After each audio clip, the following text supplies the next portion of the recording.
Ladies and gentlemen, welcome back to the No Laying Up podcast. Soly here, two-man show tonight. Got my guy DJ Pie here. Hello, Pie Man. How are you, buddy? Hello, Soly. Thank you for having me on your program. What a great weekend here in the Midwest. Fun golf tournament to watch, and I can't wait to talk about it. Good to be with you. We're not going to talk that much pro golf this week. You know, we got a lot. We got some other topics we want to get into. Kind of saving a few for John Deere, which I think was perfectly well timed because there's not a whole lot to take away from Yeah. this event, unless you have a ton, which we'll I'm sure get to. I don't have a ton to take away from this one, but this episode is brought to you by our friends at Titleist, the number one ball in golf, and the choice of your newest PGA Tour winner, Davis Thompson. I called it last week on the show. Maybe somebody called it on the show last week. I forget who Yeah, called hard it, to but remember who we'll that get to was. that maybe. Davis was one of 114 players this week at the John Deere Classic, 73% of the field, who teed up a Titleist Pro V1 or Pro V1X model. It was in his junior season at the University of Georgia when Davis switched to the Pro V1 from a competitive model, then ascended to number one in the world amateur golf ranking and has never looked back. He will tell you he's a natural high ball hitter. His ability to flight the Pro V1 the way he wants to and have full control over the windows he's trying to hit has been a huge part of his success. Choosing the right Titleist golf ball is all about flight, spin, and feel. And comparing the Pro V1 versus Pro V1X, Pro V1 will fly lower and spin less in the long game while producing a similar green side spin and softer feel. That's what I'm in. Pro V1X will fly higher, spin more in the long game, and have a firmer feel. That's what the Pie Man is in. There's also Pro V1X Left Dash, the choice of this year's U.S. Open champion, which offers a high flight similar to Pro V1X, but with a dramatically lower full swing spin. The best players in the world are playing a golf ball that's fit to their game. You simply can't play your best golf otherwise. Head over to Titleist.com to start the fitting process and find out which Pro V1 is right for you. What are you sipping on over there, Pie Man? I got a little blade and bow. I think maybe we Hey, got a blade and bow. A couple bills to be paid by blade and bow here shortly, and I've been drinking it this weekend. It's been a delightful. Thursday holiday is like the worst possible thing for drinking. This is I know. I'm on it's still a holiday weekend. It's the greatest holiday timing ever, July 4th on a Thursday. But as golf enthusiasts, we've come to appreciate the tradition of celebrating a round of golf with a round of cocktails at the 19th hole. We're teaming up with Blade and Bow Kentucky Straight Bourbon because they elevate those celebrations, honoring the legacy of the golf clubhouse. Crafted with the same dedication and skill as the perfect swing, Blade and Bow is more than just a whiskey. It's a testament to craftsmanship and tradition. Offers the opportunity for a refined golf experience on and off the green. What better way to toast to 18 holes than with a signature cocktail at the 19th? The Kentucky Caddy is a favorite of professional golfer and fellow Blade and Bow bourbon lover Wyndham Clark, a blend of fresh lemonade, peach tea, mint, and Blade and Bow served over ice. It's the perfect companion for celebratory moments at the 19th hole. Visit bladeandbowwhiskey.com to discover more about the premium bourbon and savor every moment responsibly. Blade and Bow Kentucky Straight Bourbon Whiskey, 45.5% alcohol by volume. Stitzel Weller Distilling Company, Louisville, Kentucky. Please drink responsibly. Davis Thompson, Pie Man, what did you see last week to make you call out? We got a question right off the bat. Am I remember JP Fitz7 said, am I remembering right that DJ Pie picked the winner in last week's pod, albeit perhaps tongue in cheek? No, not tongue in cheek. This is your moment to gloat here. No, I'm not gonna gloat too much, although I am putting together a nice little reel of these go back and listen to the end of some of these episodes, just kinda lobbing some predictions that, you can take credit for them if they hit, you pretend they never happened if they didn't. I remember distinctly lobbing up when we were having our Scotty, we were all frothed up about Scotty. I was like, "He's gonna win the Players and he's gonna win the Masters, guys," like, and then that was, like, hit stop recording. Last week was like, you guys are like, "Oh, Cantlay's in the field," and which I guess he ended up not being. But Spieth is in the field. Who's gonna play? I'm like, guys, Davis Thompson's gonna win. No reaction from the peanut gallery, which is fine.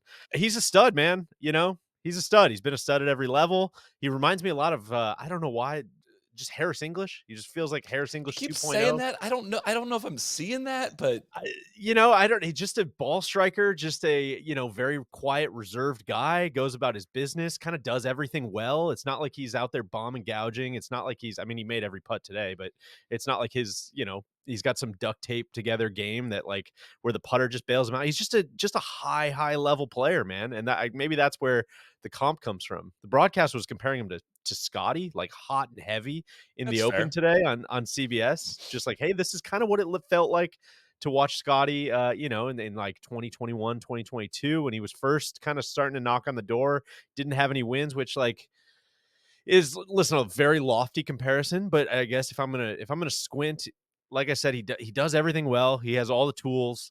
Seems to have a very good head on his shoulders. Doesn't seem to lose his mind when he gets in these big, like, heady situations, and he plays well at all kinds of different golf courses. I mean, he played well at Pinehurst in the US Open. He finished T9, and then he went and set a scoring record at the John Deere Classic. So those are two dramatically different golf courses, and, he just seems like a guy that shows up and plays the 18 holes in front of him and, puts up more good weeks than bad weeks.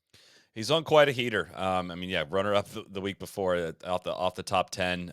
He finished runner up the Myrtle Beach back in May, which is obviously an opposite field event. So he hasn't really, he hasn't beaten down the door on a signature event, or it's not like quite a Wyndham Clark leap. I mean, we were just thinking back on some guys we've seen make massive leaps, but it's just a very steady climb. If you look at his data golf ranking in terms, it's not a dramatic, it just like slowly rises all the way up to, he was 36th in the rankings coming into this week. He'll be up even higher as of next week once these numbers go through. Not a guy we talk about a lot, not a guy that moves is an essential cog in the golf world, but kind of should have been maybe on our radars a bit more in terms of like, hey, maybe he's underrated. We've at times we try to stop in for and say like, hey, here's an underrated season that's going on. Here's a guy who's playing some really good golf. That's where I came up with my comp, was like JT Poston. Kind of feels a little bit more where I see like his career path going. Harris, maybe that's a little slight to Harris English. I think he's quite the. I mean, let's just see. Guy's only Yeah, 25, that's true.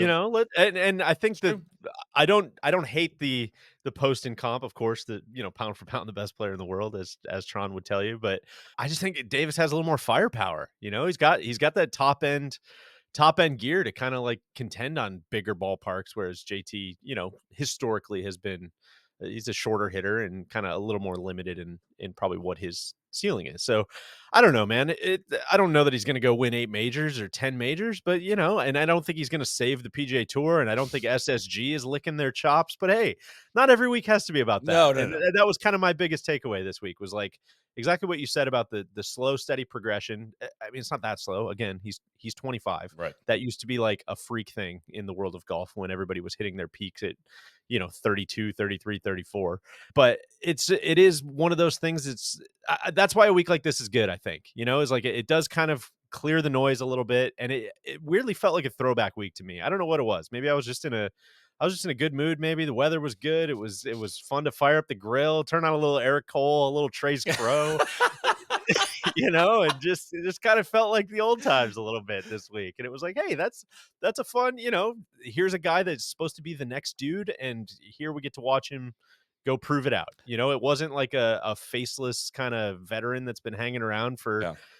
18 years that comes in and like lingers and grabs another 2-year exemption. It's like, no, man, this is kind of what these events are supposed to be about, is like giving these guys a proving ground, and he went out and took it. So I got a lot of thrill out of that. Uh, do not put this take up against any prior takes I've had, about course setup, golf courses, scoring. Just let this one stand on its own, okay? Just I don't want to hear Got it. any. Hey, well, how do you explain that?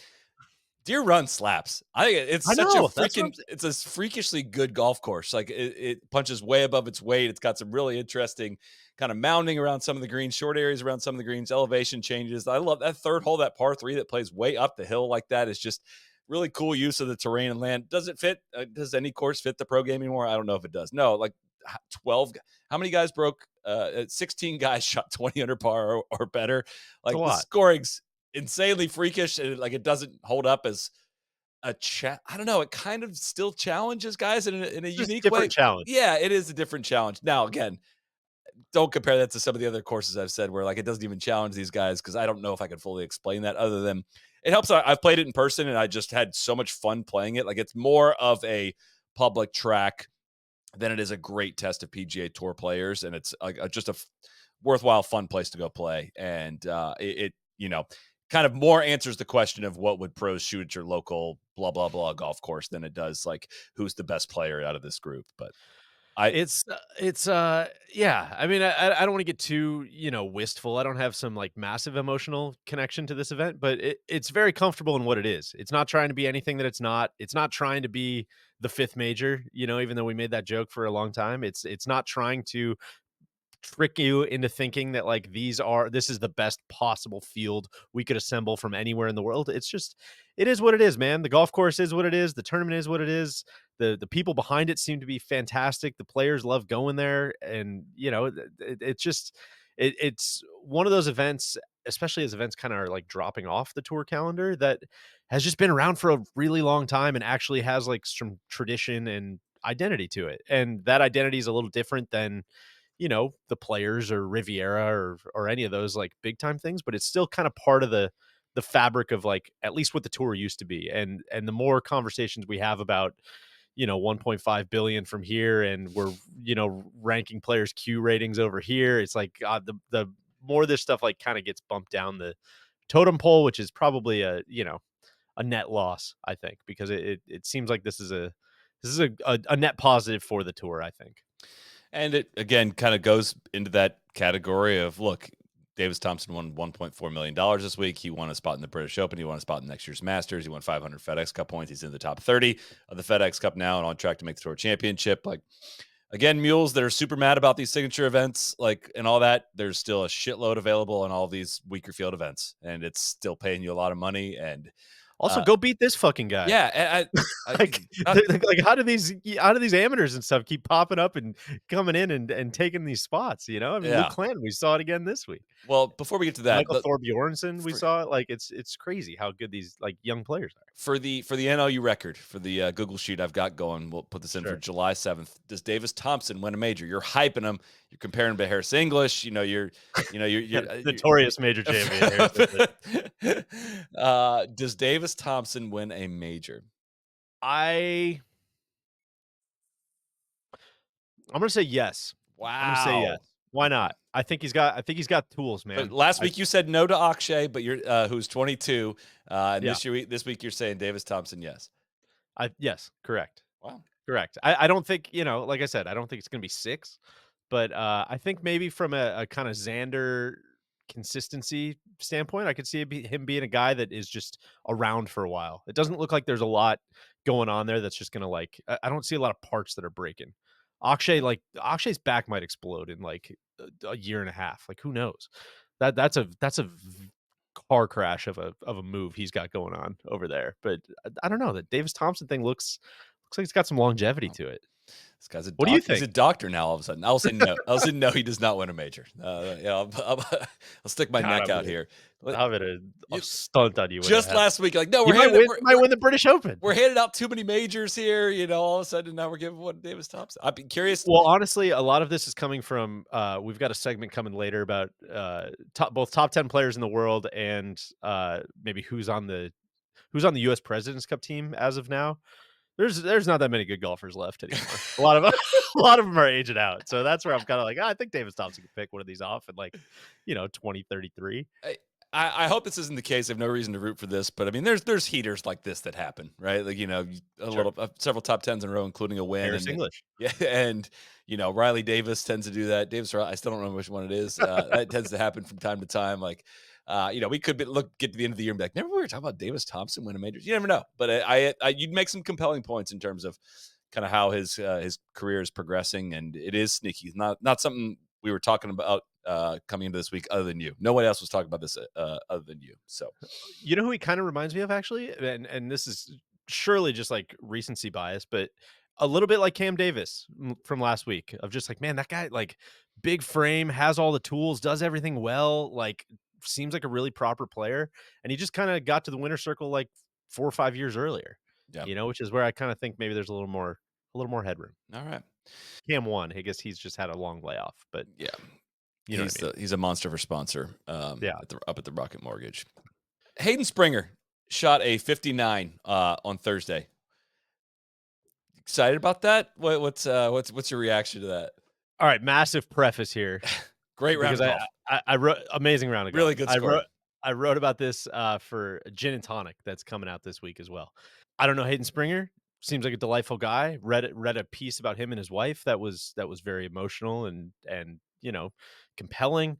I think Data Golf has him as maybe the 300th or so ranked player in the world, and there's something I think we're kinda I God, man, I used to love 59 watches were, like, the best thing about golf, right? like breaking into we've got a camera out there. We're breaking into early coverage. You have to stop everything you're doing. This guy might shoot 59. You remember Phil had the one at Oh, waste Phoenix and management. he lipped out. I mean, we were in the middle of busy season. We went down to the bar at my client. I remember exactly where we were, and we watched the final hole at the bar. Went nuts when it lipped out. Like that moved the needle. Right, and listen, of course, that's Phil, and I also don't wanna pretend like, being a superstar has ever been, like, a prerequisite for shooting 59, right? Because you had Paul Goitos and Stuart Appleby and, Adam Hadwin and all these guys have done it that are not superstars. They're not all the David Duval final round, to win type of situation, but I guess maybe this happens in a lot of sports. I'm sure this happens in track and swimming and other kind of sports with like very objective measurements like this, where the floor of the league just raises and things that used to be like big time milestones fall, and that sucks. And you come up with new milestones, I guess. But man, 59 was just such a nice, clean, round number that was like such a fun kind of stand-in avatar for like the perfect game. And I don't know. It's tough to see this many. It's tough to not be excited about it is kind of where I'm at. So Hayden Springer, congratulations. Amazing, amazing round of golf. I think he shot 27 on the front. Like that's video game golf, maybe like better than video game golf. He But parred the first and shot 27. it's just wild that it's not even like a blip on the radar anymore. Nobody texted me about it. Nobody cared. Nobody real. It's just so. I don't know. You could probably take that in a lot of different directions. But what was your impression? So I've heard of Hayden Springer. Like that. But it's all to say, like July 4th. It was on July 4th. Like my mood was kind of I was in a baseball mood. I'm texting some baseball friends, and whatever happened that day, and then somebody mentioned about like Hayden Springer like overshadowed the day. Kind of joking, and I was like, "Oh shit, I never heard. Is he like a pitching prospect? Like, what did he do here? Like, the golf started today. Oh my god, Hayden Springer shot 59. Cool. Like nobody mentioned anything to me about it. Again, it's like a ball in hand, 59 just needs to go in a different category. I'm very thankful the Wikipedia page has like a footnote on every one that is ball in hand, right? Because And the second one in, like, 12 days as well with Cam Young at the Travelers. it again, it's a boring, boring, boring conversation to have of like, dude, I'm kind of out of ways to describe how good these guys are at golf. Like it is again, the example I always use is I've gotten to play with a bunch of the mini tour guys down here in Jacksonville, and I've seen a 61 in person, and I've seen just incredible golf, like what an actual heater looks like. And these dudes like don't have status anywhere. Like all this to say, like it's almost impossible to fully grasp how good this top level of players are, and how many 300 plus ranked player in the world, and you can go shoot a 59 on a PGA Tour setup. I know it's an easy golf course, but like it's just insane how freaking good the golf is. And the more I'm like into we talk a lot about distance technology, all that stuff on this, the more I like kind of ease my way back into other sports, the more you kind of just realize just how freaking optimized everything is getting. Like we'll talk about this in the Teamsters Union, I'm sure, this upcoming week, our baseball pod on the trap draw. But like pitching has gotten like out of control in the major leagues, and it's affected offense in a ridiculous fashion because like the fourth string bullpen guy throws a 98-mile-an-hour splinker with blah blah blah, and movement, horizontal movement, arm side action, all this stuff. And it's just like the scouting and the technology that goes into pitching, it's just like in every sport. Like Formula One has really struggled with some technological advances. Like basketball has turned into 3-pointers and layups, and it's just we're seeing this in golf, man, where it's like there's so much information, guys can figure stuff out so freaking quickly. Like it's a wildly competitive environment with a ton of money involved, which supports even more pro careers that just trickles down to like dudes that roll off the Corn Ferry Tour and could shoot 59. And I don't have a comment at the end of all that other than to say like it's just kind of going to be like this forever, probably for all the sports. And there's some art and joy lost in all that, but I'm also the data analytics nerd that like says it was going to get figured out at some point, and it just happens to be kind of happening in the prime of our sports following career. That was kind of my big takeaway too, is like I'm not, I'm not getting my torch and pitchfork out for Hayden Springer. Like it doesn't upset me, it doesn't ruin my day. I'm just like I kind of wish I was more excited about it, and I don't really feel much of anything. It's like where I'm trying to think of a good example where a sport just just keeps ascending and ascending and ascending to the highest level. And like once you see the high water mark just continuing to be pushed higher and higher and higher, like you just get more and more excited. And I feel that way in the majors. I feel that way with Bryson. I Yeah. feel that way with Scotty. But man, it's hard to golf's just weird. It's hard to say like a 59 at John Deere. Like that doesn't mean this guy's better than Bryson. It doesn't mean he's better than Scotty. It means he had one great day and he is a guy like exactly your point. He's one of 1,200 guys in the world that could go do that on any given day. And that's just like I guess like that's almost like the coolest part of it. Maybe if you squint is like, man, the world's like kind of full. Like that's how good all of these guys are. And it's just a good reminder of that more than it is like, oh man, like take the historic photos and sign the card and hold it up and let's do the whole thing again. Cause like that's kind of lost its luster, I think, as we've gotten down the road a little bit. Well, and it's also just like we have these strokes gain numbers, which still are taking a long time to catch on. I feel like anytime, still like the majority of people that listen when they hear strokes gained, they're just like, oh, here we go. But like he had 9 strokes gained on that day, which is not. I mean, it's an incredible round of golf, very good. Like beat the field by 9 shots essentially, but like the best rounds beat the field by like 12, 13 shots. Like Furyk's 58 Oh, is just like a Furyk's 59 even at 59 is Conway even Farm. better. Yeah, Yeah. it's insane. And but so there's like this sliding scale, right? Like we've all have all played rounds of golf where it's like, technically my lowest round of golf is this. Like, was it better than this round of golf that was 4 shots higher, but it was a tougher setup and the conditions were different? Like, it's just weird, kind of how the curve of this has gone to the point where we get. My point being, we are extremely numb to this number, like to the point where people are almost mad when it happens instead of getting excited about it. Right. And that's where That's I'm what not at that sucks. point, but I understand why people feel that way, I guess. And I didn't tweet anything about it Thursday because I was like, what could I possibly add that's Yeah. not like being super bitchy and What a hitter.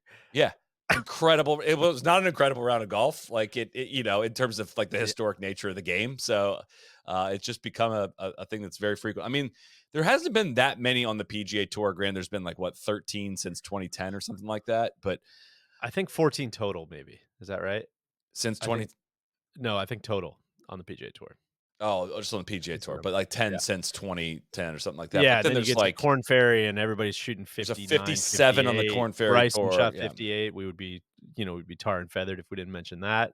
One of the greatest rounds in history. How many Corn Ferry sub 60 rounds do you think there's been since the beginning of last year, beginning of 2023? So last year and a Literally half. have no idea. 4? 5. There's been 5 of them. And then like, yeah, there's other tournaments as well. Like there's 57 on the Alps Tour in 2019. And like, yeah. I think maybe the only thing that gives me a little tiny pit in my stomach is so okay, now we've kind of lost our like golf channels breaking in hashtag 59 watch. Like we've lost that moment, which is fine. Say la vie, it happens. What are you gonna do? Bigger problems in the golf world. Yeah. Right.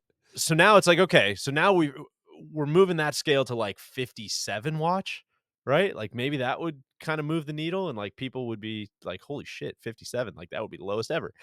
I guess where the pit in my stomach kind of happens is like if somebody shoots 57, it's not going to be, I don't think, maybe it will be. I don't think it's going to be Jim Furyk just like ball striking the shit out of it and having a good putting day. It's going to be like, oh, well, that guy can now like now he can drive like 4 greens that weren't drivable like 10 years ago. And so he's just going to like drive it up there and make birdies on all of these things that like used to be par fours and maybe like makes an eagle. You know what I mean? It's almost Yeah. like a different type of it's almost like somebody that's just like hitting a bunch of half court shots or something that Well, ends up feeling kind of weird. and honestly, my first reaction to somebody shooting 57 would be like, I mean, I hate to be that guy, but it's like, now are we going to do something about technology? Like it's very clear why scores are trending in this direction and all this, and it's the elephant in the room, and it's what is the lead factor, of course, in diminishing this accomplishment, if we even want to call it that at this point. Yeah. So, want to give a shout out to our friends at Rhoback. You all know Rhoback, best fit, best feel. It is summer. We are living in it. You already know they have. We think they have the best polos and hoodies on the market. Pie Man's got the hoodie on right now. Their everyday shorts are the most versatile shorts on the market. They have an elastic waistband for extra comfort and fabric, ready for any activity. They got a really clean look. We wear them with an untucked polo on the course, sometimes, or just with a workout tee around the house. I actually wore both of mine this weekend, and it inspired me to do laundry because I wanted them back that quickly. I couldn't Oh, stand having them at the cute. bottom of my laundry bin. for that long. They're that good. The Rhoback polos, we've told you how comfortable they are. The designs are fantastic. And beyond the hoodies and Q-zips, the crew necks, which is what I'm rocking tonight. Those are so good. Honestly, the ad copy inspired me for this one. It's like the fabric is buttery soft. It's got perfect stretch. It can be dressed up or down. Like it was kind of it's a perfect medium dressed Yeah. shirt. It can be somewhat formal, but very relaxing as well. They're fantastic. Can be worn with a polo underneath it as well. Can be worn with joggers or shorts. If you haven't already, load up on some Rhoback for yourself and for others. Code NLU at Rhoback.com for generous 20% off your first order through the end of this week. RHOBACK.com, 20% off bottoms, Q-zips, hoodies, and more with code NLU. Summer isn't the same without Rhoback. Can I give one more quick John Deere shout out before we move on? I had a delightful weekend down at the in-laws this weekend in Bloomington Normal, and we were driving back this morning, and I was listening to the beginning of the golf on PGA Tour radio, which is always kind of, you'd always rather watch it on TV or whatever. uh, Events like this are a truly like a joy to listen to on the radio, and a lot of it's like the same reason as listening to baseball on the radio is a fun time, but there's so much more time to fill because they're not flying around as much, and like there's just fewer kind of guys walking, so there's more time to fill. They can like set up shots so much better. I feel like I truly like, this is no slight at the broadcast, but like all the ad load and they're flying around trying to get to commercials and all this, like I truly almost felt like I had a better sense of the tournament from listening to it on the radio than I do from like watching on TV. Because as soon as I start watching on TV, it's like, yeah, technically I'm watching 3 or 4 shots, but then a commercial happens and then I pull out my phone and then I'm still on my phone and then it comes back and I miss 3 or 4 shots and I just like am not engaged. Whereas like when I'm sitting in my car driving and listening to it, those guys do a really good job. Yeah, So they do. I just, they probably don't get shouted out enough. I'm sure it's a pretty thankless gig, but Mark Wilson and Will Haskett and the whole crew was great at bringing the noise and really like adding a lot of context. I feel like it's a good way to learn about players because there's just more time to fill. So they're talking about like very specifically, what is Davis Thompson doing well? What is he doing that's really impressing you? What is this shot actually looking like? What is he going to have to do? What's he going to have? And you just get a better sense of guys shaping shots and hitting different windows. And if they're going to pull this off, they have to do this. So it was great. I wanted to make sure to shout that out this week because I always get a lot out of that. Before we move off Deere as well, I mean, Michael Thorbjornsen, just turned pro last month, won PGA Tour U. Obviously, already with a T2 finish on the PGA Tour. Even if it is the John Deere, that's a remarkable accomplishment. And I'm not sure he's Ludwig 2.0, but definitely somebody to keep your eye on here in the short and long term. Had T39 and missed the cut at the Rocket Mortgage last week, but hits And it so far. oh yeah, what did he have, like 148-mile-an-hour ball speed? I think with a 6 iron on one of those par threes. It's laughable. Yeah, he was fifth in strokes gained off the tee this past week, and yeah, guy absolutely And moves it. and freaking Luke Clanton, Luke man. Clanton, We amateur mentioned at it Florida briefly. State, tied for second, finishes 4 shots back. I couldn't. I was trying to get an answer to this. I was kind of in and out of watching the golf and distracted by a bunch of stuff today. But is he headed to the Scottish Open this week? I mean, another top 10. I assume he's qualified for that. I don't know if DP World Tour co-sanctioned. I don't know if we have an answer to that as of right now. I don't know. I mean, the only thing it seems like would keep him out would be if it's an invitational, and I've been wrong about these things before, but I think it's called the Scottish Open, which It's if not an they've invitational. that's what I mean. Yeah. So I think it would be fine unless there's something weird, like you said, with the co-sanction. Like, God, I would think you would have to get in, and if not there, it would carry over to whatever's next. So yeah, I mean, what a run, man. I mean, first reported by my hitters on the radio, but I think first guy since like the mid '50s, first amateur since the mid 58. '50s. First To amateur card back-to-back top 10 finishes in 1958. That's just bananas, and that's where again it's like there's just so much freaking noise, man, and I think that's where like I think that's why I was trying to think like, man, why am I like actually really enjoying this week? And I think a lot of it is like it just all ends up feeling so desperate when you get to like the signature events. It just every week ends up feeling like, oh man, if this isn't like a grand slam, Yeah, this whole thing is about to falls fall apart. apart. And like, which is probably stupid, but that's just like how it feels sometimes. And like, oh god, if this person wins, and that means the tours are definitely coming back together. And if this person finishes, if he misses the cut, then oh my god, well, and it's just it like sets the stakes to this level that like obviously the golf's never, I shouldn't say never, rarely ever going to like live up to. Whereas this week was just like, oh man, let's learn a little bit more about some of these young guys, right? Like let's see what Luke Clanton's game looks like. Let's see what Thorbjornsen's game looks like. And it was great. Like I said, it felt like a little bit of a throwback week and just a much less complicated week. It was fun. It was fun. And you mentioned this earlier, but mules, you have to shut the fuck up at this point. If you're letting this amateur roll up and finish back to back top tens, you have no standing. You have no Yeah. standing for putting your foot down on any tour. Like, I'm sorry, Nate Lashley to the back. Like this is what's coming. And I get you're trying to claw your way into holding the status that you have, but this wave is coming again, and it's gonna be tough because they all move it like these guys do, like Thorbjornsen and Clinton do. So Yeah. don't say we Here, didn't here. warn you. Shout out to my hitter and my doppelganger Joost Luiten. He won his court case. He's going to Paris, baby. He's going to the Olympics. They tried to keep him out. We Justice should for say Joost. Yeah, we should say what the court case was because that makes it sound like he was like a domestic abuser or something. His court case was that he qualified for the Olympics to make the golf team or to play on behalf of the Netherlands in the Olympics. And the Dutch were like, no, they had an internal rule that's like, if you're not top, I think 100 in the world or whatever, we're not sending you there. And he took him to court in the Netherlands and won, and he's headed to Paris. So excited for him on that one. But Yeah, um, that's great. yeah, And especially, I mean, we mentioned it last week, but like golf's so freaking weird. A 72 hole golf tournament is so weird to the fact that like CT Pan, sure. uh, CT Pan of Chocolat, as Justine was calling him, is, he snuck up and won a medal last year. Like Joost Luiten can win a medal. I hope he does. I hope he wins the whole I thing. for sure. Be It's such a awesome. short-sighted thing to not send him to, basically a limited field tour event. Yeah. Like it's of course the guy can compete. And Mark Darbin, I hope I'm saying that right, is taking over for that news came out this week. He's taking over for Martin Slumbers as the head of the RNA. This is from Golf Week. He held key roles in the London Olympic and Paralympic Games, and most recently was the acclaimed CEO of Premiership Rugby Club Northampton Saints. Don't have a ton to prognosticate on this as in terms of, obviously he's not like coming up through the golf ranks to the head of the RNA, but obviously has great sports and business experience and is a younger guy. And we'll see. I don't know exactly what this means for the world of golf, but this is just noting this for obviously as somebody we're going to end up talking about in the future. And it does mark the end of Martin Slumber's tenureship as the head of the RNA, which I guess throw it to you, Pie Man. What's your lasting impression and memory of Martin Slumbers, his role at the RNA? Darwin's supposed to be a stick, by the way. I think he's Yeah. like a 3 handicap, so that's interesting. You know what? I don't have I have a little bit. I really enjoyed seeing him and Juan together on kind of the whole distance roadshow. When they came on our pod, they were doing a bunch of other kind of joint interviews. Slumbers was always like extremely well spoken, and I enjoyed listening to him. I thought he had great way with words and spoke very clearly and, kind of illustrated his points well. I'd flip it back to you. I mean, you've probably spent more time with him around him than I have, certainly.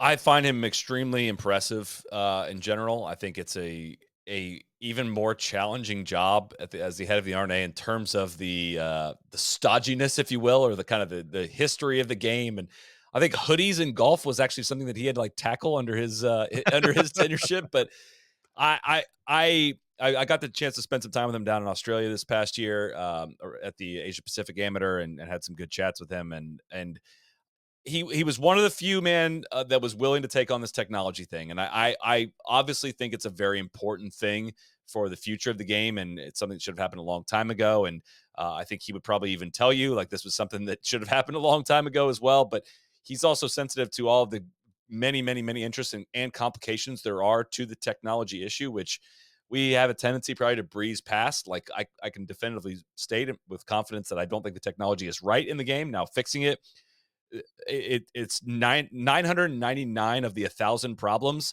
are fixing it, and the easiest thing to do is say like fix it. And he's been a part of like the team that has been trying to get it fixed and get aligned with the USGA, and it's not been an easy task. And I think his approach to like the live stuff is just extremely diplomatic of how he approached the OWGR rankings and said like, hey, this is not we're not like denying that you are some of the best players in the world, but like the little mathematical formula does not work for us to be able to rank you similar to all these other tours. And I have great respect for somebody that kind of has approached the job the way that he has. I don't honestly don't know enough about his record. I don't dive deep enough into this to you know give you the full.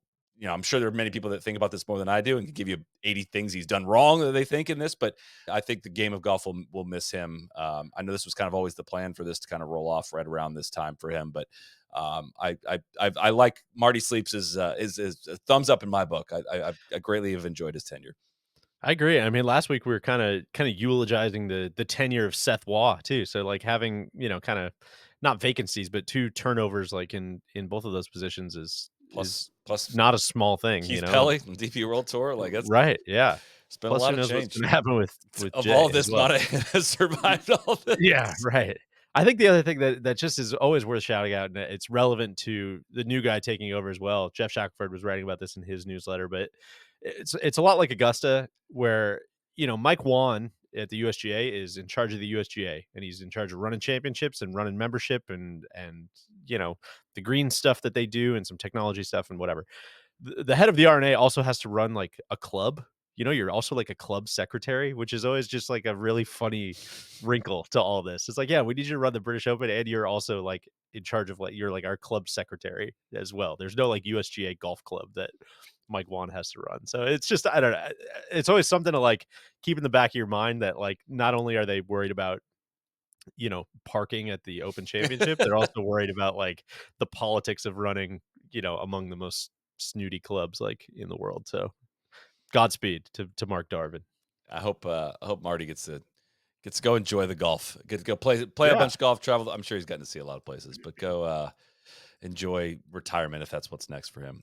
Closing the book on pro golf, Chimpo John C said, "Will you apologize for jinxing Rye?" I will apologize for that. He was part of my parlay.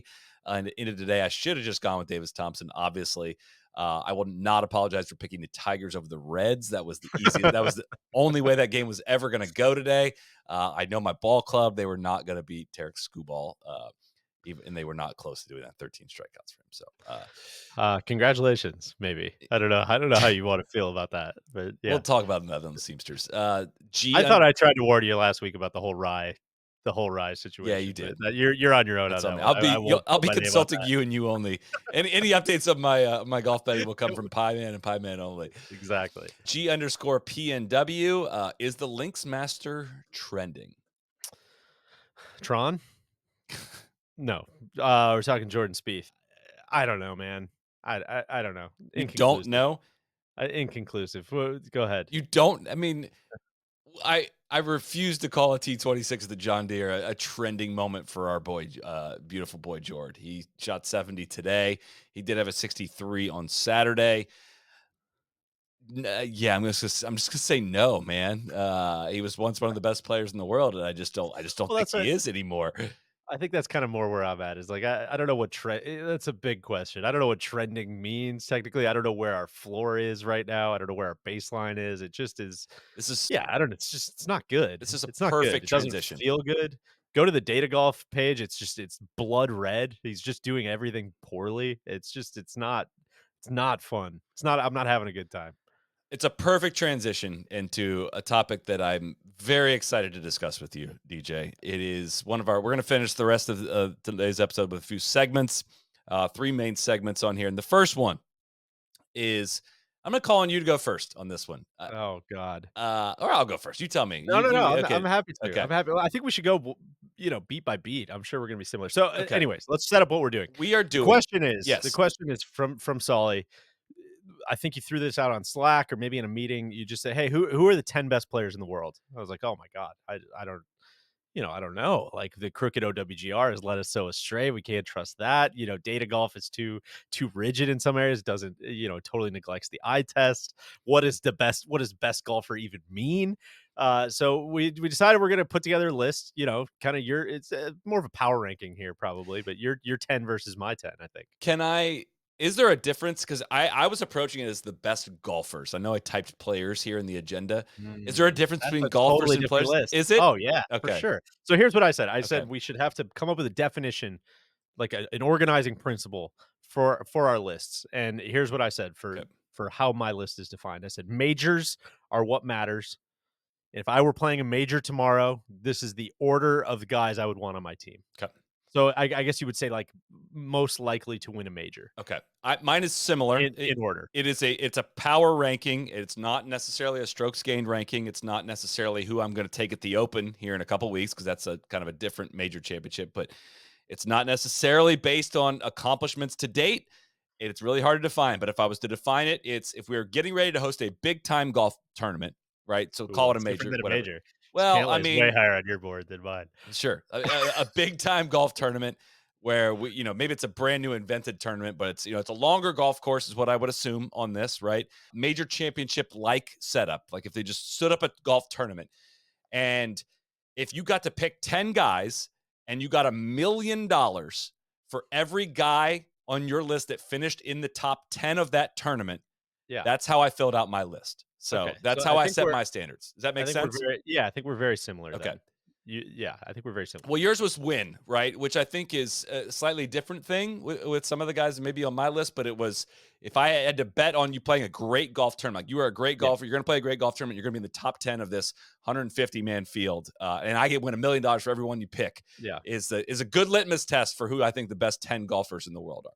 I think that's right. I'm bumping on that word golfers because if we're saying the best golfers, I mean, I think JT Poston's in there. I think, Brian Harmon's much Oh, higher. you're I think, saying that you know what I'm saying? okay, yeah. I'm not saying like distance agnostic, right? I Yeah. think distance But I counts think big no, time here. I think we're on the same page. I Okay, think our list is gonna look very similar. I'd okay, be kind of shocked if it doesn't. okay. Let's just go all right, number 1, I Number gotta one, I imagine think we're we both could. on the same page, Yeah, Scotty Spieth. Yeah, exactly. Scheffler. All right, number 2, people are gonna fucking hate this. Hate it. Oh, I'm right there with Did you, I you think. Yeah. really? I Rory? Oh, no. I'm Xander. Oh, oh, I put Rory ahead, man. I just again, I'm going on majors.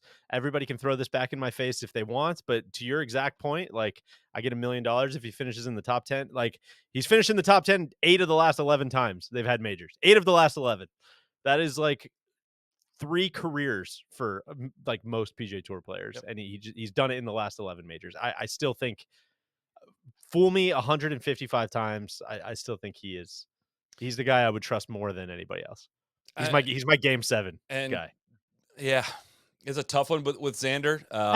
Game 6. Scotty's my game 7 guy. Xander's putting is so freaking elite, and Xander's just taken a massive leap this year, and it's kind of hard. I didn't want this to be like just who's hot, like who's the hottest in Yeah. the power rankings, but Xander his floor was already like over 2 strokes gained player, like just such a massively good player, and he's taken a leap this year. He's won a major on top of that. Like, not a lot of people are going to list him as the second best golfer in the world, but I really truly believe he is the second best at golf in the entire world.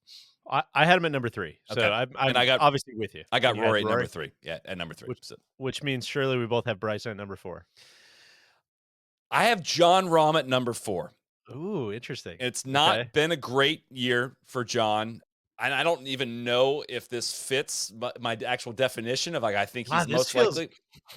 This feels like some eye test coming in John from Soly here. Rahm is like Rahm's an incredible golfer. Like he's had a lot going on in the past year, and I think it's contributed to him playing not so well in some ways, but I don't think he's going to stay down forever. I don't think he's going to stay down for long even, and I just don't want to. The last 6 months do not change what I think of him as a golfer, and it's remarkable. He won the Masters last year, and he's just a freaking force when he's very good. And he's not tapped into that enough lately, but I think he's the 4th best golfer in the world. That's my thought. I love it. You think it's All right. Bryson? I had Bryson. Yeah, I mean, we're living in a ball don't lie era here. I think he just keeps showing up at all kinds of different golf courses. He, seems like he's in as good a command of his golf game as he's ever been in his career. So it's I think adding all of that to the distance that he has and the advantage he has basically everywhere except Soly, it's like I don't see where he's not. I don't know. He feels ahead of Rahm, but I respect your ranking, but that's And where I'm going different. as weird as it is, like if I'd seen more stuff week to week on live, I think I could get there, right? Like Yeah. he's just not that consistent in these events that he should dominate. I mean, he didn't even finish top half of the field in Adelaide or Singapore. He was T18 out of 54 guys at Might have been Houston. shooting YouTube videos or something I that week. know. Who knows? It just seems Get some like bad Epsom salt. The balls are floating the opposite direction down in it, Adelaide. and I have him at number 5, right? I mean, I still think he's I still think John Rahm is a better golfer. I think Pinehurst really fit his game in a lot of ways, and he's never finished top 5 at the Masters. Rahm's won the Masters. I don't know. I don't have a definitive way of it. I just feel like Rahm's a better golfer. I think he's more skilled. Uh, that's it. Yeah, it's interesting. I But if think it's that's like a gonna. true like bomb and gouge golf course, do I think Bryson has a better chance of winning than Rahm? I do, but I just think a more balanced They setup. kind of all are though. I don't know. Yeah, I guess maybe that's honestly that's would be my pushback if I was trying to win this case in a court of law. Is like, we're gonna go to more courses that fit Bryson better than fit yeah. Rom. And It's this isn't like, yes, necessarily. if we're going to rock hard Riviera or LACC Yeah, or, I almost said Pinehurst, but then I'm like, "Oh, yeah, I wonder who yeah. won there." You know?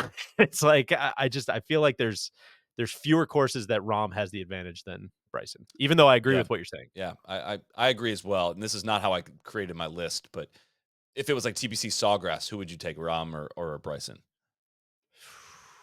Unfair question because more golf courses look like the way you described than what I'm Yeah. saying here, but I'm curious your answer there. Right now, I still think I would take It Bryson might just be. because I I think don't know it's if I kind of love my the. ranking right now. Well, I think it almost is like the Dustin Johnson.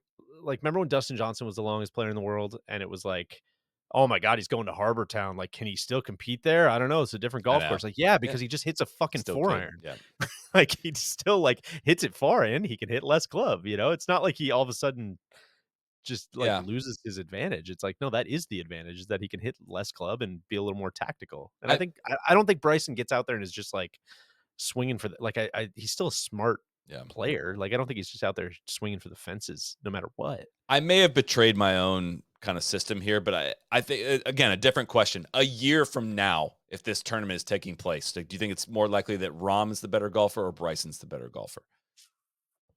I don't know. It's a kind of a coin flip, which Yeah, I think is really exciting. yeah, That's like kind of one of the yeah. more exciting questions in golf because I can't wait to see what happens with Rom. It's a Who? good topic. Yeah.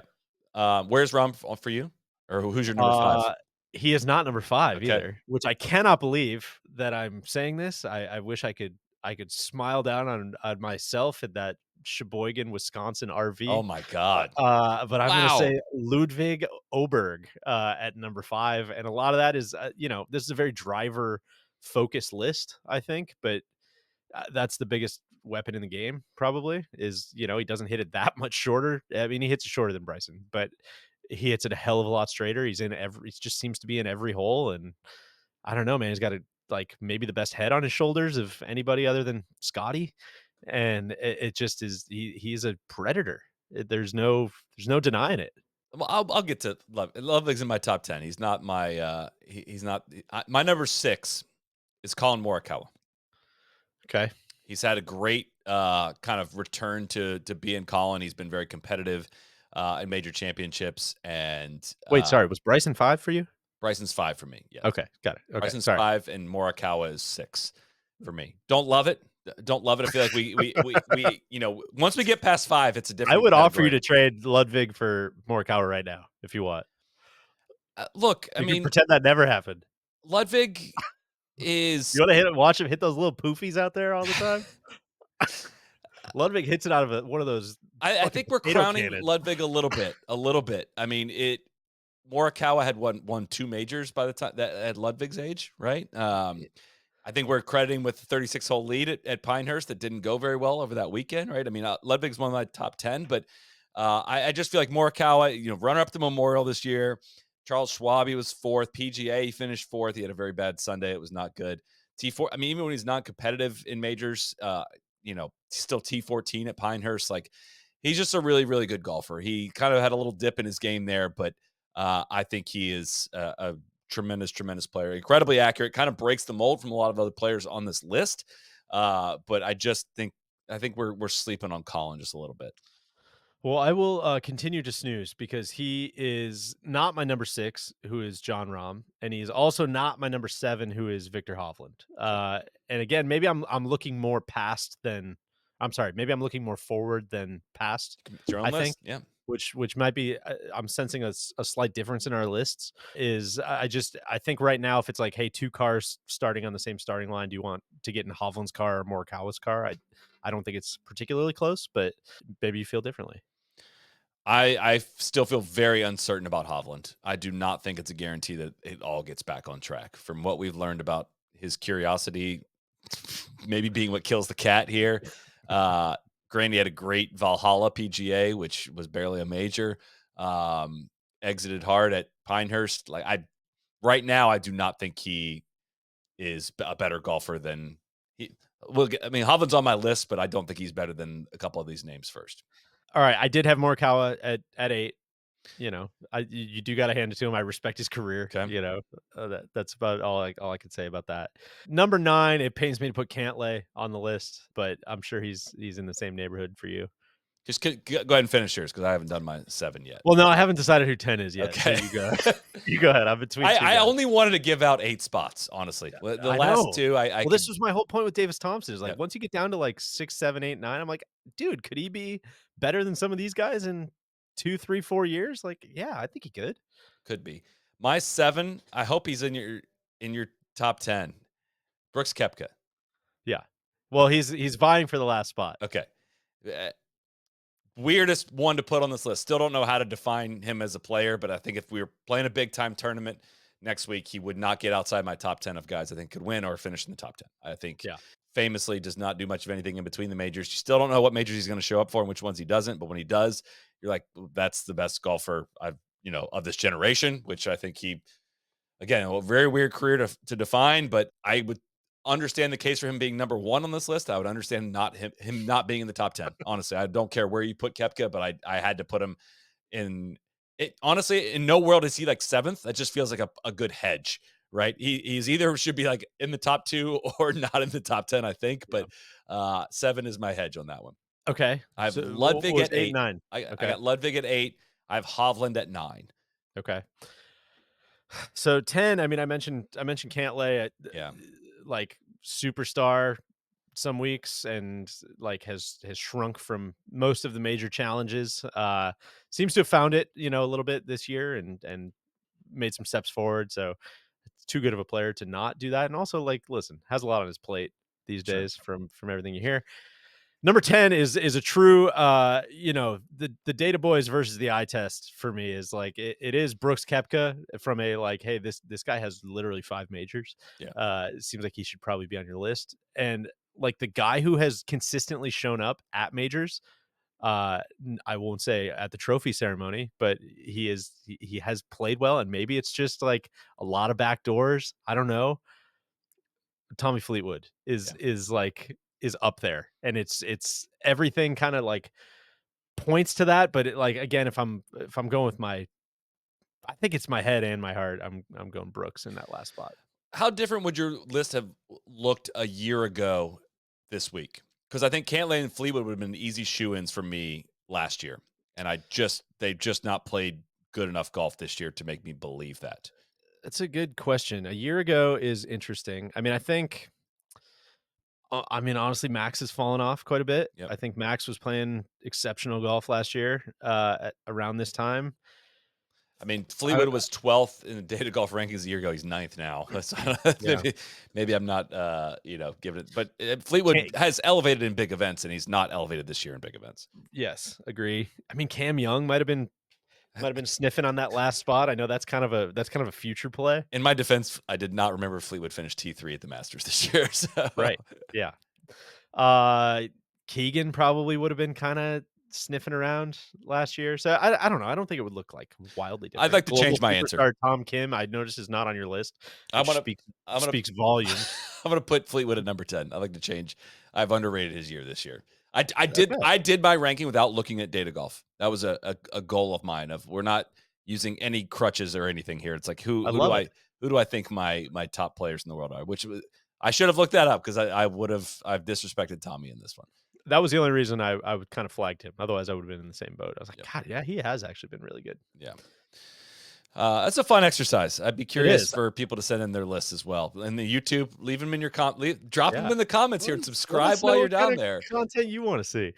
I think the next list might have to be, best golfers, like capital G golfers, like actual golfers. Yeah, This is very different list, of course. that's interesting. It's very interesting. One other thing I wanted to do here as we're doing lists.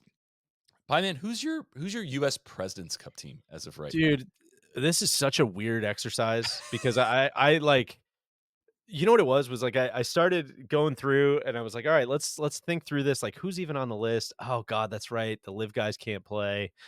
Oh, man." So then, like, we get to, like, number 8. And I'm like, "Okay, yeah, all of those, like, look alright." And then, like, after that, I was like, "Honestly, I don't even really wanna, like, think about this. Like, this list is bleak, like, pick up whoever you want." I honestly well, I'll go through it. So here's the current rankings. This is not my list, current rankings. Number 1, Scotty. Number 2, Xander. Number 3, Morikawa. Number 4, Wyndham Clark, still just, put a lot of money in the bank and is just watching that compound interest grow with those points. Number 5, Cantlay. Number 6, Sahith. Number 7, Big Tone. Number 8, Max. Number 9, Brian Harmon. And then we get to number 10, Akshay. Number 11, Chris Kirk. And number 12, Russ Henley. This is before Davis Thompson's win. I can't imagine he would crack the top 12, but I do think he should be getting a look for all the reasons that we always say about, give these future Ryder Cuppers a potential sniff at these team events before they have to go, prove it for real the first time. So I honestly like the bottom of that list is so I don't know, no offense to anybody, but like the Chris Kirk, Russell Henley, even Brian Harmon kind of triple down there is like not doing much for me to the point where I'm like, I don't care, man. Take whoever you want. Like Which this like, is gonna be that's such where a like, bleak event. do you default to like JT Spieth again? Like, Probably. That's probably what they'll do. And that's where I think this year I would finally be like, guys, we might be good. I don't know that like you guys are. I don't think that worked great. Like I'm happy to put my hand up on that one. Like but is it a how messed proving up is ground, that, man? training ground, continuity ground for the Ryder Cup? Like that? For Do you? those guys? Yeah, for any like for the final picks. Like, are you approaching it in any way that way? That I mean, that's always what I would say. Like, but they never do that.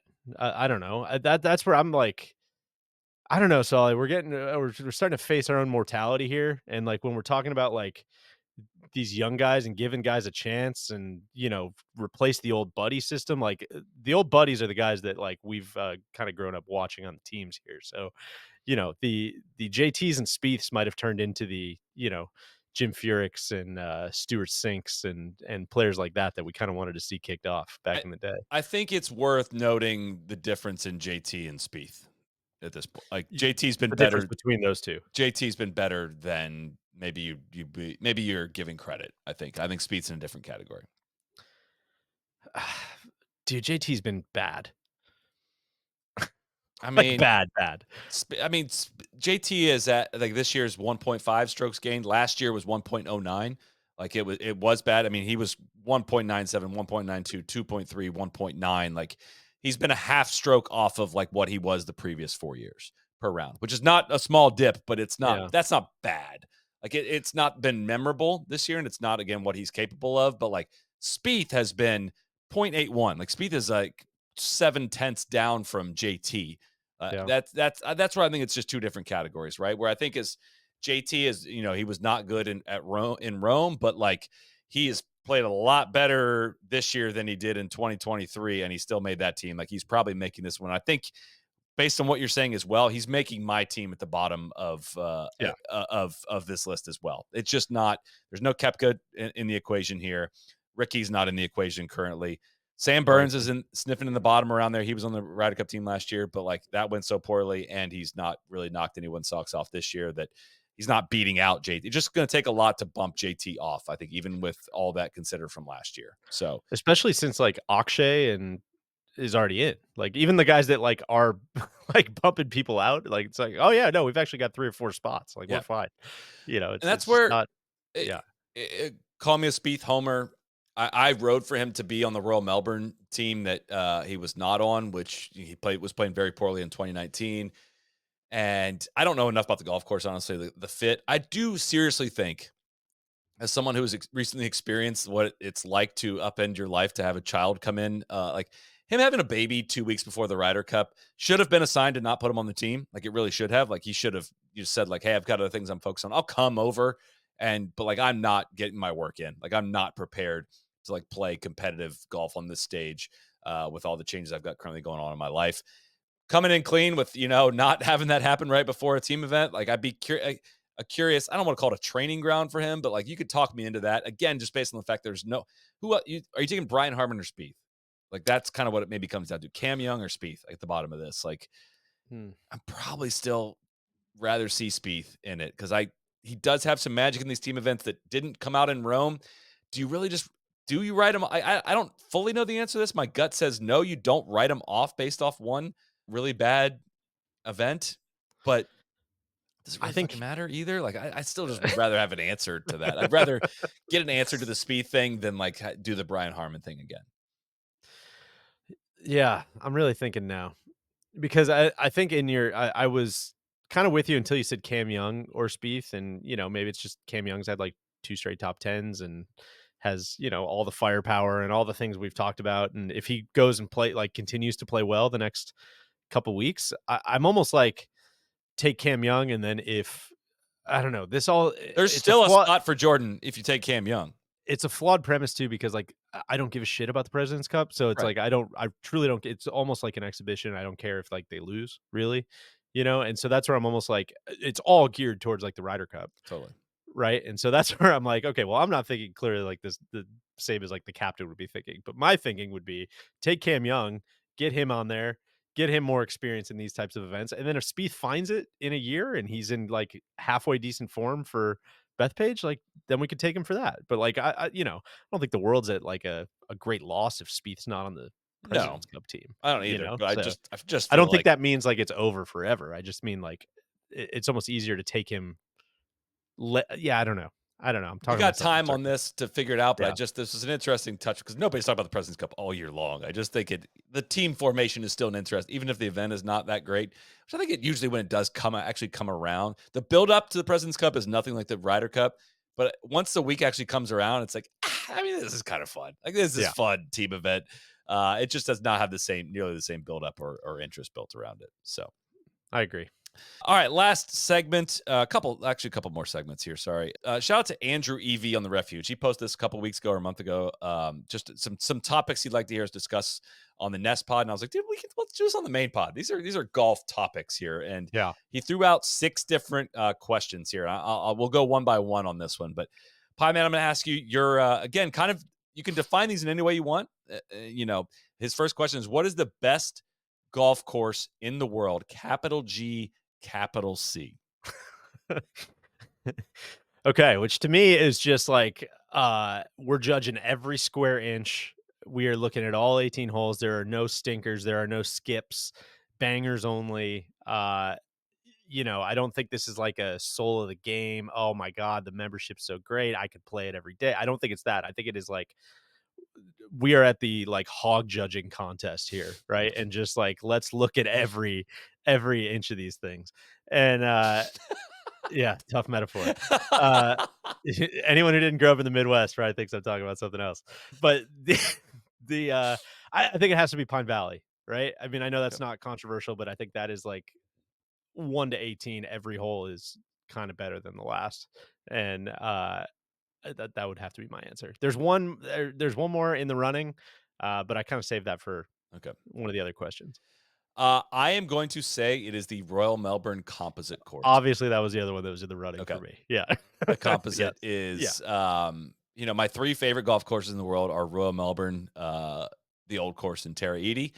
And like the best golf course in the world, I don't know if I can say the Old Course is the best golf course in the world. I think it's the best golf experience. Like it's so many other things go into that make it just the best and the most fun. Terra 80 again just hits all these different senses in a way that is just spine tingling, but I don't know if it's the best golf course in the world. It's a fantastic golf course. Is it the best? I think Royal Melbourne doesn't have that setting, doesn't have like that ocean setting, doesn't have that, you know, 500-year history of the game that St. Andrews has a great history, but it's just a remarkable, remarkable golf course with just incredible holes that just like is the exact way I like to play the game of golf, and I think it's the best golf course in the world. So that's my answer there. Yeah, they were neck and neck, for me, but I can very much co-sign that one. All right, you are told you are dying peacefully in 2 days. I'll tweak his question a little bit. You're dying peacefully in 2 days. You get to play tomorrow, and total fantasy with weather, travel. Like, don't even worry about that. Who you play with. Don't worry about stodginess and membership or how hard it would be to get on any of this. Like, you can play with whoever you want, and don't who cares about the foursome part. But what course are you teeing it up in for your final round of golf tomorrow when you pass away in 2 days? I will let you take this one because I'm sure we have the same one. I don't know if we do. Oh, maybe not. I TC'd this one. I have got like Oh, two answers on this one. okay. I'll go one. I'm surprised that this is my answer as of more than a couple months ago, but I think I would choose Augusta. I think Yeah. that was such like it would be just a great bookend of in a way getting to play it this past year was like a bookend of my golf pursuit. Like, if I never got to play another top 100 golf course after that, I'd be okay. Like, honestly, would. And I think if I could go play anywhere tomorrow, it was that fun. Like, it really was that fun to just unlock all that with all that extra layer of context of all that. So I think that's my answer. So I'm shocked. I obviously that makes a ton of sense. I thought we'd both say the old course, yeah, which feels like, again, like you said, I don't think for the first question, like, oh my god, every shot into every green and every plateau everywhere and every tee box, but like the sum of the parts and you know making the turn on 11 green and coming back into town and all the things we just talked about in our the last podcast we did together about playing golf in Scotland is like, yeah, that's it, man. Enough said. People have heard that one for yeah. me. Maybe it's just because I've gotten to do it enough times and gotten, it's just so accessible and all that it no, I'm not sure exactly why, but again, like if I had to pick somewhere to do it, I think that'd be my dying wish. So, this is a fun one. Course that you feel has the biggest delta between its ranking and your opinion of it could be a negative or positive delta. I say let's do both of them. I think we should do both. Okay, Yeah. Oh god, you want to go first? You want me to go first? I'll go first. I'll go first Okay. on my positive delta. West Lancashire in England is I've not played 50 better golf courses than that one. I struggle to maybe come up with 30 better golf courses I've played with that one. And it's ranked as like the 44th best golf course in England. That's one that just like I've never understood it. And every time I've gone back, which is not that many times, but I'm like, okay, like it's probably not as good as you remember it, dude. And it's like every time I'm like, what the hell? This place is absurd. It is so freaking cool. And there is a litany of great golf in that area, but it just fits so far up my alley. That's the one that I always am like so confused as to why it's not more internationally recognized. I've got man, I wanted to pick like some interesting ones, and I think, I mean, I could say like, oh well, Karn's not in the top 100, and that's like one of my Yeah. favorite places on earth, or like, Lawsonia Links, I think is like the 10th course in Wisconsin, and I'm like, no, that's like one of the 20 coolest golf courses like in the world. Like that's ridiculous. I'll say Bandon Trails. I mean, I know that's kind of basic, but like that's ranked number. So we're kind of working both of us, I think, mostly off the most recent golf.com top 100 list. Bandon Trails is ranked 90th in the world. It's like almost a perfect golf course, man. Like I don't know, like that's shocking to me that there's a world that there's 89 better golf courses than that one, because that is just it's so freaking good, man. It's just it gets all the, it's at Bandon, and it's almost like the song that you've heard so many times that you're like, oh, this song actually sucks. But it's like, no, it doesn't, man. It's that popular for a reason. It's so good. It's so good. The one that I threw you out on Slack, I was trying to trip you up. I don't know that we've talked about this. Top 100 golf courses in the world. You know what's not on that list? TPC Sawgrass. That's shocking to me. And like I didn't again, notice it. I can't make this like, oh my god, like that's such a travesty, because like I don't know, man. I'm not going and paying $800 and playing a 6-hour round of golf, and it's gonna be a million degrees and like all of that stuff. But like pound for pound, just like golf course, like come on, man. That place is so good. Every hole is so fucking good, I did not even notice it. It's not in the top right? 100. I know. I scrolled all the way through and I was like, "Oh, like, okay, I didn't put Sawgrass on my initial, like, kinda cut list. I wonder what number it was. I must have scrolled past it. I had to look like 4 times. Not on the list. It's nuts. That is How amazing. is that possible? I felt like I was taking crazy pills, That it honestly seems like an omission. Like right? Loafton Links, no I know. disrespect, and, Rock Like, Creek what's a Cattle Company, is that better than TPC Sawgrass? Like, that's what I I'm haven't played a saying. Peachtree, is it better than TPC Sawgrass? Like, that's wild. I did not I Nine looked like Bridges is not. I've played both of those golf courses. It is not. I looked like 5 times. I was like, "God, I really hope I didn't, like, make a mistake here," but that's jarring to me. Royal Melbourne East at 92 is insane too. There's not Again, better than yeah, it's just crazy. we might have to audit the whole top 100 list in a pod at some point. It's up or down. Wait, you put in this course up or down from there? That would be like giving out majors, though. There'd be like, Yeah. the 27 courses in the top 10. What's your negative delta? I hate this. It's not fun. It's the People list. are gonna be so I would pissed. say I went through that list with great scrutiny, and the top is very well done. Like it's hard to really critique, but I'm very curious to what you're gonna say. So, I think everybody knows the rules. I'm not saying this is a bad golf Good course. luck, buddy. Good luck. I'm not saying that this golf course shouldn't exist. I'm just like, 17th? 17th? Ah, Chicago Golf Club. That's fair. Very unbelievable golf course. Yeah. Unbelievable golf course. Unbelievable history. Just what a place. But I'm like, 17th? I don't know. Maybe I need to play it another. I'm sure people who've played it 100 times are like, Yeah. oh, you're missing this, this, and this, and you don't get this and this angle in here and blah blah blah. But like, I only played it once, and I'm like, I don't know. I feel like there have been at least 17 golf courses that I would personally in the DJ Pie Yeah. rankings put ahead of that one. And that's where I'm at on this one. Again, I'm merely looking at where it is ranked on the list, and it is actually in the top 5. And Wow. and it's probably not, and we played it together, and I'm curious as to what your reaction to this will be, but it's probably not in my top 20 that I've Shinnecock. experienced. It's Shinnecock. Yeah. I don't think there's anything wrong with the golf course. I greatly enjoyed our day. No, It's you a just wild hate it. It's experience. I interesting. hate it. I hate it. But like, would I rather play at La Hinch or Shinnecock? My answer would be like I would keep going along along that thread more. That would bump it pretty far down the list for me. Again, it's not like a flawed golf course in any way. It's a brilliant golf course. It just for like what I'm looking for to scratch my itch, I would just tend towards a lot more links courses that would put it pretty far down the list. I loved Shinnecock. I see where you're coming from. I Number 4 is very, very high, and I think you would have to probably play it a million times in order to have that much, like, Affinity for it. Yeah. yeah, which I'm sure the people who have done that, like, again, it's like Chicago Golf Club. I'm sure people would be like, "Here's 150 things you're missing," Yeah. which I'm would welcome, please. Yeah. Shoot me an email. Would love to come back. And That we was played it that when it was was soft greens too, yeah. like right before they lost him, before the U.S. Open, and so maybe we just didn't get the full experience, but that was just not quite deserving of a top 5 ranking in There my were personal ranking. I kinda went nuts on these just to You we want to could throw just some more in there? yeah, let's just piss everybody off. Pebble number 14, no, that's bullshit. Wingfoot number 29, move it down. Pack Dunes 32, obviously that's way too high. Barnboogle Dunes 36, way too high. Carnoustie number 40, that's way too low. Shore Acres 47, way too low. I would maybe swap that in Chicago Golf Club. Loafton Links number 88, like would love that place. Would absolutely love that. Like absolutely love being there. Probably shouldn't be on the list. Uh, and no Aaron Hills on the list. That was Wow, my I other. didn't notice that Was either. my other complaint. That's tough. I shouldn't go back to the well on this one, but I'm going to. It was misunderstood the first time. It's definitely gonna be misunderstood the second time. But great, I'll clarify something for the first time. But I don't.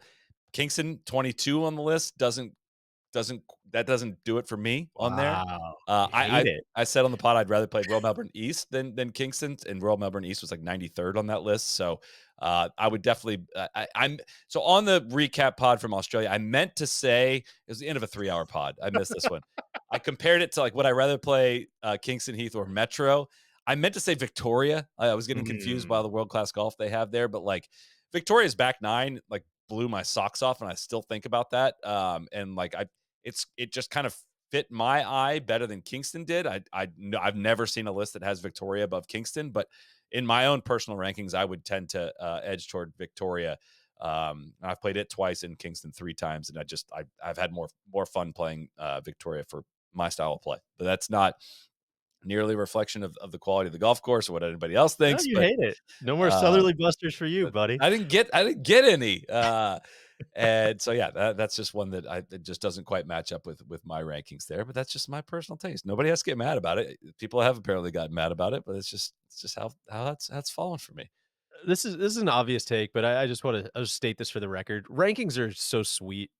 Like, I'm so out on the people are like, rankings, they're just so pointless. Ranking, this is such a, what a bad exercise. It's if you can have the right opinion about it, or the right the right point of view, and you're not going to get upset. And it's like, no, these just exist to like drink beers and have Yeah. arguments. Like, it's the best thing in the world. I'm so happy they exist. So while I may have some flaws, I applaud all of the raters and the rankers and all the people who are behind putting these things together because I fucking love them. They're great. As many beefs as we may have with some of Doak's ratings on some of these, I like the way he does it better in It's terms of like awesome. tiers. Like I just think that like there is a tier one for me. I said that earlier, but it's Terra Edie, it's Royal Melbourne, it's Old Course, and I guess I should put Augusta in that too. But like that's like tier one, and like everything else will be a ring below that. Like those are my tens. Like there's a lot more nines than there are tens, but like there's almost tiers of golf courses more than rankings because there's some that are just like interchangeable. Like I don't know how I can rank Sunningdale versus like St. George's Hill. Like they're just Right. both freaking amazing. Like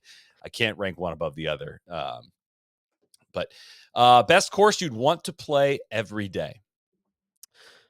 This one surprised me a little bit. I've only been there once, but when I was there, I played it probably 5 or 6 times, and that's kind of the point, I guess. Sandhills, Mm. like again, not a hot take. It is one of the best golf courses in the universe, but holy smokes, man! Like we played it all day, every day, every round. It kind of felt like Sweetens Cove. Like every round feels wildly different. You're always playing different tees. Feels like you're playing different angles. You've always got different shots into greens, and it completely changes everything. It just would.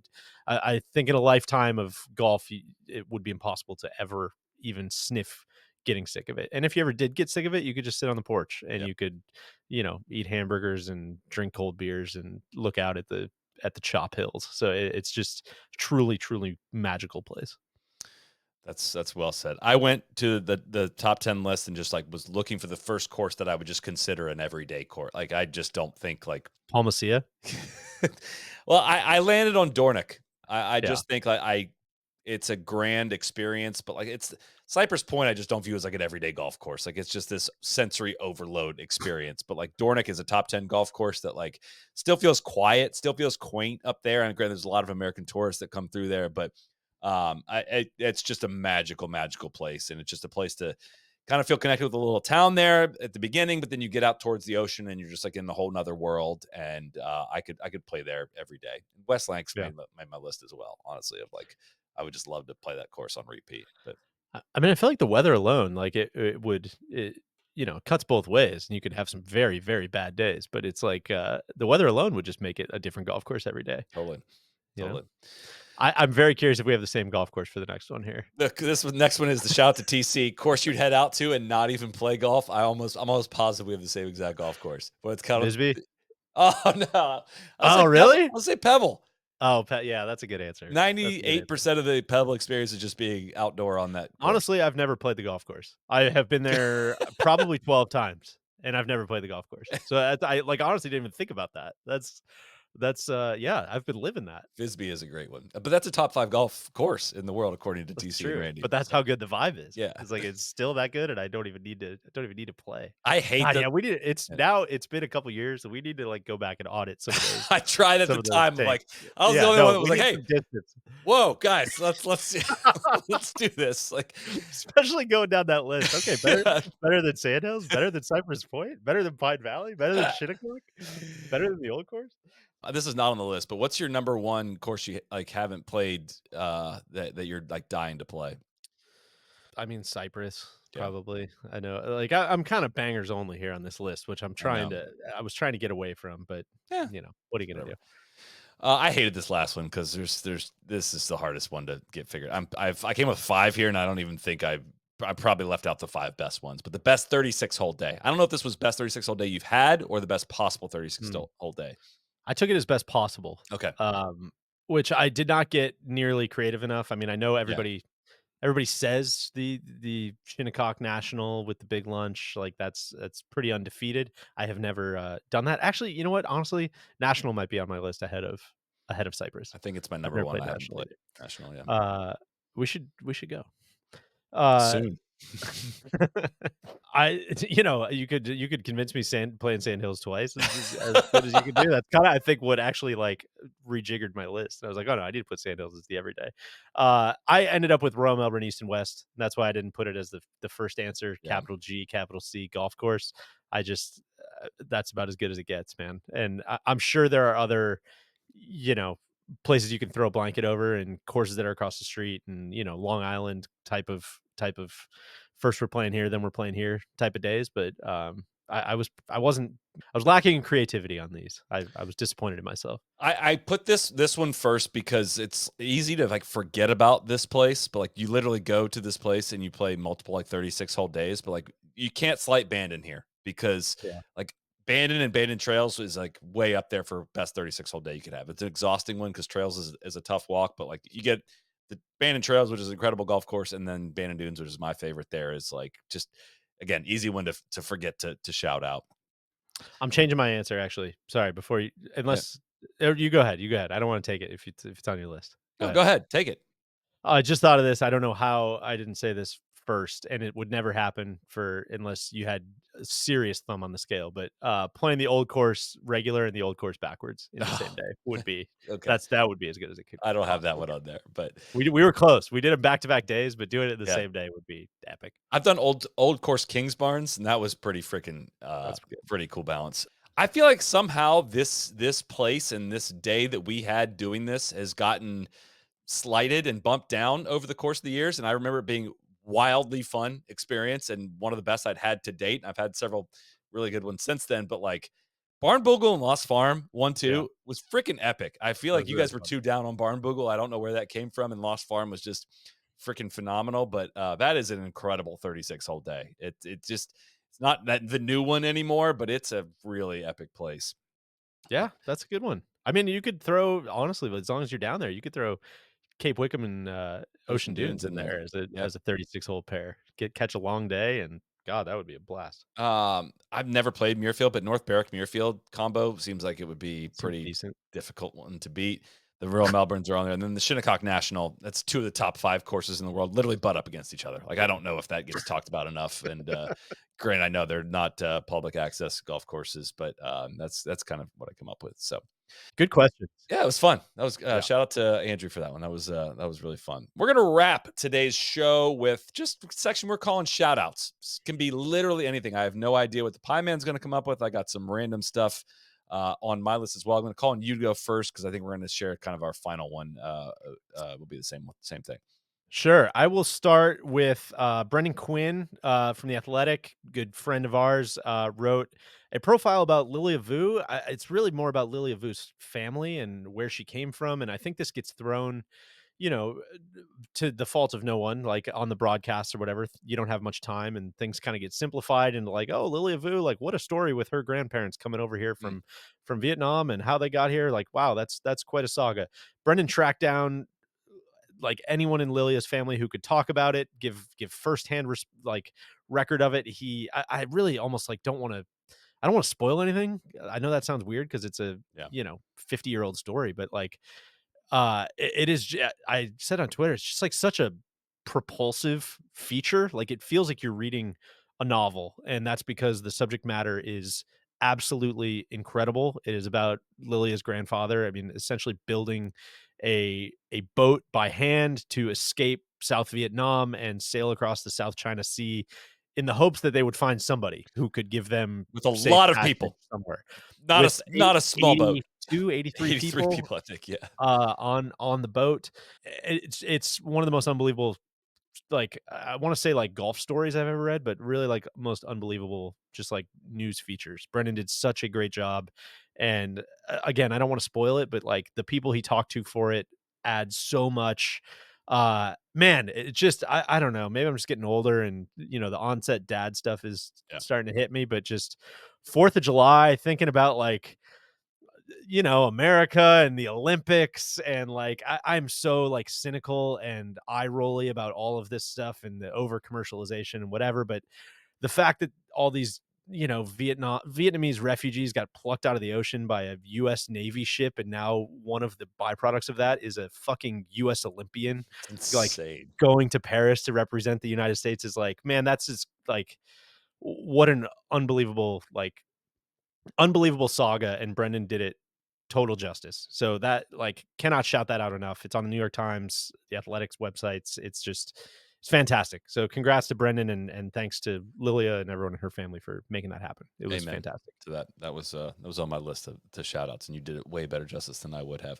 Random one, but this is something cool I've heard about in the golf world. I'm guessing you've not heard about this, Pie Man. I think the world should hear at least Maybe something not. about it. Try Golf. Have you ever heard of this place? I don't think so.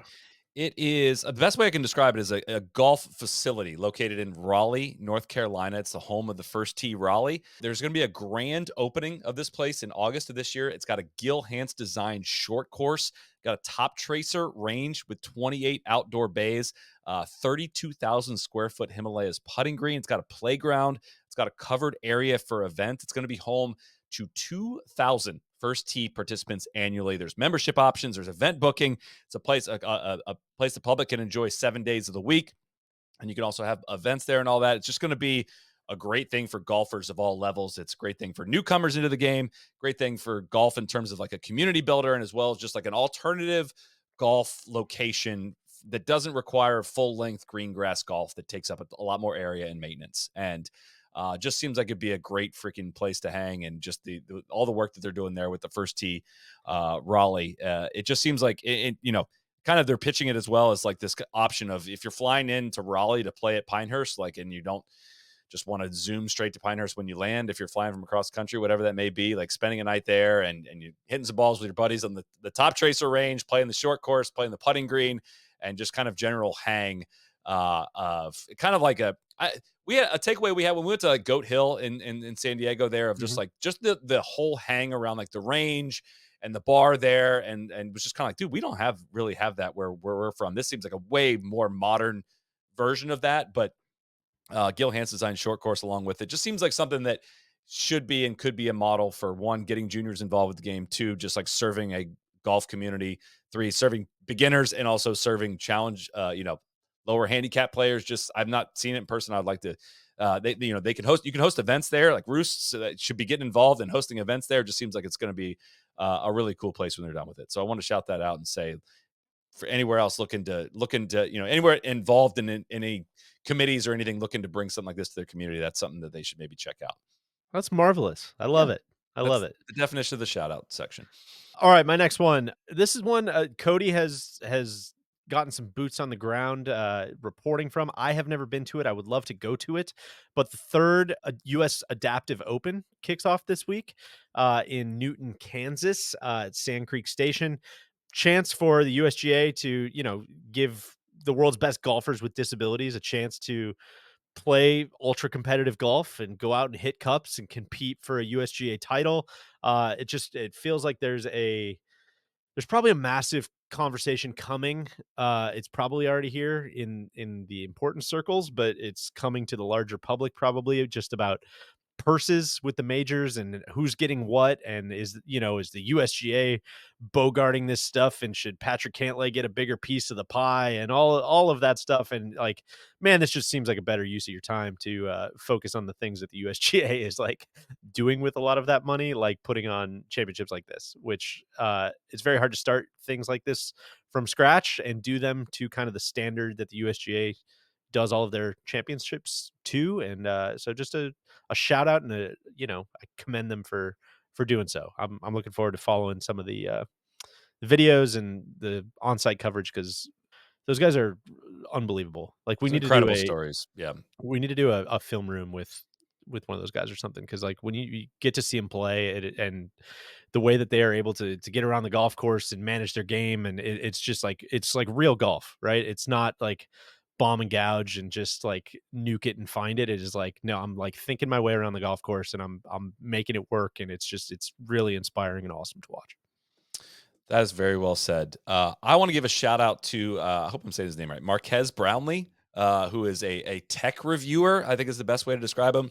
Kind of the tech Yeah, reviewer. like the dude, and it just he makes really really good content. Like if you're in the content creation space, you can kind of sniff out like who just like the fakers and the pretenders are, and the I don't know how to describe it other than like seems like a super curious dude, and just like is intent on making like really honest product reviews, and just is like a tech wizard. Anyways, he did a deep dive with the PGA Tour at Travelers on like how their shot link and technology systems work, and somebody who is a data nerd and follows this stuff very closely. I learned so much in that video.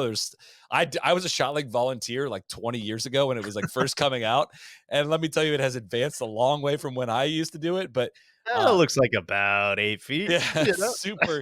super impressive. Like all the stuff that works with the betting and like the timing of the volunteers, and it's well worth your time. It's on his channel, Marquez Brownlee, and I should have tweeted. We can put a link in the description to that as well. But very worthwhile 13 or so minute video just like talking about how all that stuff comes together, and it's if you like golf, it's worth your time. All right, quick one for me. There's kind of a story like this every year. I was reading about this in Jeff Shackelford's quadrilateral coverage of the Open Championship final qualifying. But I would have loved our guy Michael Stewart to make it through at Troon, where he kind of grew up and plays golf, and is a member and knows all the people. But a similar story. Jack McDonald qualified. He's like a local guy, lives just like a couple blocks from Troon, I think. I think he was like walking his dog on the beach. Like I think he like walks his dog on the beach near the golf course and was like watching all the grandstands go up and had all these great quotes about like, oh my God, like what if I got to play the open there? And then he got through in a playoff. So like just cool stories. I love stuff like that. And it seems like that kind of stuff kind of happens. Just seems like it happens at the open It's the more than best. the Oh, US I'm Open so even, excited. We're kicking off Links SCN, baby. It's time. It's time. My last shout out. This is actually from a couple weeks ago, but I want to give a shout to Justin James from Titleist Performance Institute. He's a power instructor with them. I went out and saw him here outside Jacksonville. I drove like an hour and worked out with him like in some barn in the summer in Florida. It was hot, but he gave me a bunch of stuff to like work on, and I'll work on profiling this and maybe some social content down the road. But just like flexibility, mobility related stuff. I think it's already helping me with my golf game. I've not been overly religious in doing it, but he took an hour and a half out of his day to just show me how to like work out and focus on some things with hip mobility. And he's a long drive guy, and obviously is very, very talented at that. But just I'm not looking to be a long driver, but just like tap into some more mobility to help me swing the golf better, swing the golf club better, and that's been really really helpful. So I would not cannot recommend TPI experience. I know you've had great detail experience on that, which I believe will be profiled in the coming weeks, months. I'm not sure what the timeline is there, but it's really exciting. It's got me excited. I do the exercises on my back porch and sweat my ass off back there, but it's How about good that? workouts at home. So I don't think we had heard about this. This is I breaking sent you news. guys a picture of me at the barn chasing speed. Really? I Yeah. must have missed that one. Okay, I Yeah. saw you were working in the garage with, like, the stack system. I thought That's I another thing missed I'm doing. I So missed the genesis of it. yeah, no, I love it. That's it's great. more like I just got to get some athleticism back, man. It's gotten bad. I used to be pretty athletic. I'm just not. Last one I had, very quick, Uh, was just everyone who sent in emails, messages, about the Shanks pod. KVV compiled a Great. bunch of those, and, I w it was they're very long. Like, my main takeaway was, like, people felt so compelled to by this podcast to, like, drop in and just kinda share their, like, lengthy stories with KVV, which is, like, a very cool response, And if you and haven't listened, if you don't know what we're talking about, KV did like a deep dive episode into the Shanks and interviewed a bunch of players and just like wrote a whole story about it basically and did it on a podcast episode, which you should listen to. And the people who, like, got pissed off about it were, I think, my favorite. Just like, "I'm not listening to this. I can't believe you would do this episode." Like, just true, like, mentally weak, people who just refuse to listen to it is really funny, especially since, like, that's obviously, like, the whole fucking point of the podcast is, like, how it messes with your brain and what to do and yada, yada, yada. But anyways, so many messages and emails and texts and, just a massive response from that. So, I look forward to the next one because that was great. Last thing for me is just what I just mentioned of shouting out it is Lynx season. We have the Scottish Open this week. Of course, not our favorite golf course, Renaissance, but it's a good appetizer. It's a good warm Yeah. up for what is to come at Troon. Something. I mean, we've not heard from Rory. Not heard anything from Rory since the U.S. Open. Do you think his presser gets interesting at all this week, or you think it's like, hey man, can we talk about Pinehurst here? Are you ready to give some answers on this? What do you think happens this week? I don't know. I don't see a world where he, and this is maybe a reach on my front, like my part, but I just feel like with the family stuff he has going on, with the we're getting divorced, we're not getting divorced, like I just feel like the overall vibe is going to be like guarded, Yeah, right? Like I think maybe he's going to want to talk about like maybe he has a little bit of a cathartic like that one really hurt, that was really tough. I'm happy for Bryson, like let's move on. I'm sure he'll give one kind of good answer about that, but I don't think he's going to be the like, fair at all. yeah, how much time do you guys got? I'll tell you any answers you guys want to know. I think he's going to be a little bit of like, I'm here to win the golf tournament. What's like next topic, Yeah. which is very understandable. Yep. It's not what I want, but yeah.